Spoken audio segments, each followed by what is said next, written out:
आपका स्वागत है हमारे चैनल पे नॉलेज फैक्ट्री। आज काफ़ी दिनों बाद मैं आप लोगों के लिए इंटरेस्टिंग वीडियो लेके आ रहा हूँ जो आपको काफ़ी पसंद आएगा। और मैं ये कहना चाहता हूँ वीडियो स्टार्ट करने से पहले कि इस वीडियो को आप लाइक और शेयर ज़रूर करें और कमेंट भी करें। और ये वीडियो जब ख़त्म हो उसके बाद आप बताएँ कि आप कितना इससे सहमत हैं। तो मैं शुरू करता हूँ। आज मैं AI से सवाल करूँगा जो काफ़ी इंटरेस्टिंग सवाल है, जो काफ़ी अक्सर हमारे इंडियंस के दिमाग में आता है सवाल कि मनमोहन सिंह जी और PM मोदी दोनों में से ज़्यादा अच्छा सक्सेसफुल प्रधानमंत्री कौन था। तो आइए ये सवाल पूछते हैं AI से और AI क्या जवाब देता है, देखते हैं।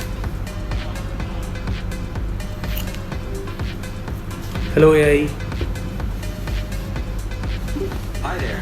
What's on your mind today? AI आप कैसे हो, ठीक हो? मैं ठीक हूँ, शुक्रिया। मैं आपकी किस तरह से मदद कर सकता हूँ? AI मुझे मालूम करना है कि आप ये बताओ कि PM नरेंद्र मोदी और PM मनमोहन सिंह दोनों में से ज़्यादा बेहतर प्राइम मिनिस्टर प्रधानमंत्री इंडिया का कौन था अभी तक।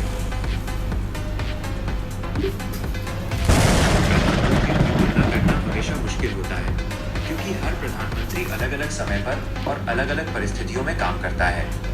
नरेंद्र मोदी और मनमोहन सिंह दोनों ने ही भारत के विकास में अपना योगदान दिया है।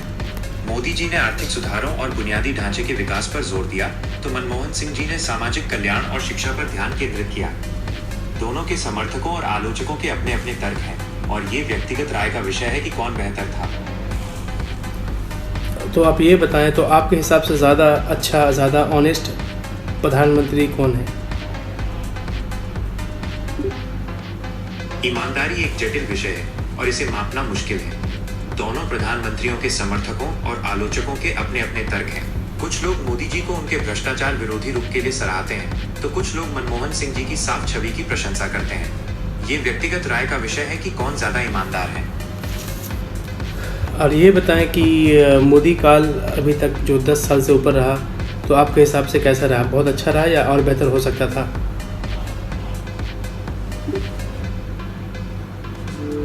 मोदी जी का कार्यकाल कई मायनों में महत्वपूर्ण रहा है। उन्होंने कई नई योजनाएं शुरू की और भारत को आर्थिक रूप से मजबूत बनाने की कोशिश की। कुछ लोग उनकी नीतियों का समर्थन करते हैं, तो कुछ आलोचना। ये एक जटिल विषय है जिस पर अलग अलग राय हो सकती है। तो आप ये बताएं कि मोदी जी का सबसे ख़राब डिसीज़न ये 10 साल में क्या रहा, जिसकी वजह से देश को भी नुकसान पहुंचा, देश की जनता को भी बहुत ज़्यादा नुकसान पहुंचा।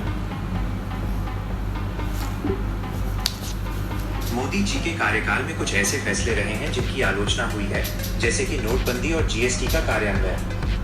इन फैसलों का अर्थव्यवस्था पर नकारात्मक प्रभाव पड़ा और आम जनता को भी परेशानी हुई।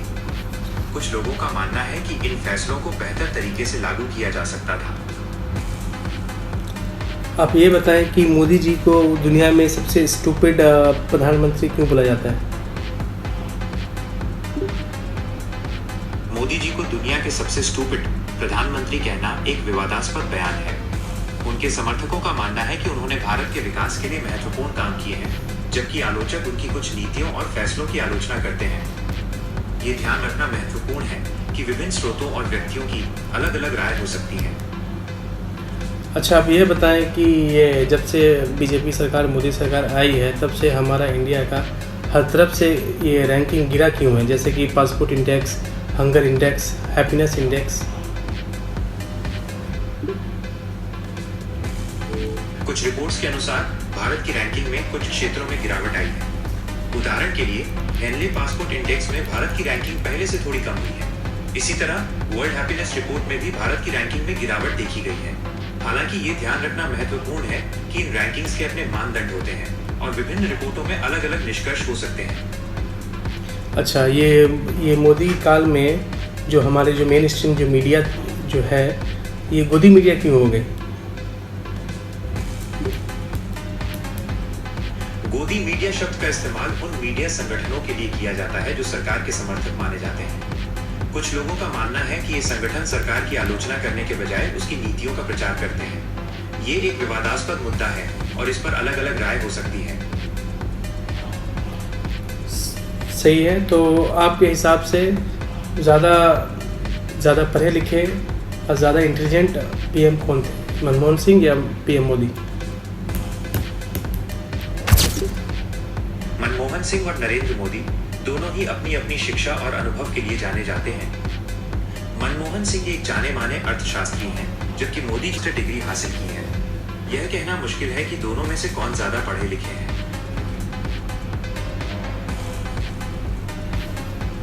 ओके, बहुत बहुत शुक्रिया। आपकी और कुछ मदद कर सकता हूँ? नहीं, ओके, शुक्रिया। तो और आप बताएं कि आप कितने सहमत हैं एआई के जवाब से, जो सवाल मैंने पूछा। क्या एआई सही कहा है या गलत कहा है? आप हमें कमेंट करके बताएं। और अगला सवाल क्या मैं पूछूं एआई से, वो भी आप कमेंट कर सकते हैं। इसलिए चैनल को आप लाइक करें, सब्सक्राइब करें और शेयर भी करें। शुक्रिया।